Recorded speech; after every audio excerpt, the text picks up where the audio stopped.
In today's video, I'm going to teach you how to add a filter in Excel. To get started, open Microsoft Excel and then open the workbook that contains the data you want to work with. Make sure you're on the worksheet where your table or list of information is stored. Filters are especially useful when you're working with larger sets of data and you only want to view specific entries without deleting or rearranging anything.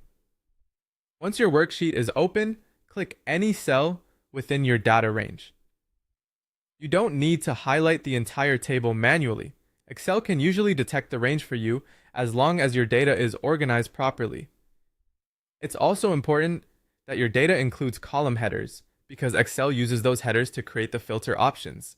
For example, if your columns are labeled by category, date, or status, those headings will become the filter menus.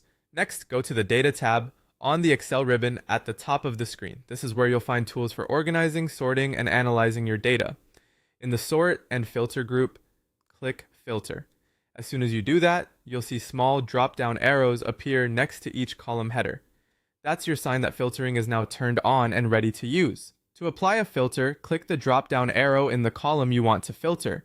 A menu will open showing the available values in that column. If needed, uncheck Select All to clear the current selection, then choose the specific value or values you want to display.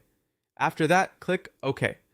Excel will immediately hide any rows that do not match the criteria you selected, making it much easier to focus only on the information you need. If you want to clear a filter from just one column, click that column's filter drop-down arrow again, then select Clear Filter From, followed by the column name. This will restore all the hidden rows for that specific column while keeping any other active filters in place. If you want to remove all filters completely, go back to the Data tab and click Filter again.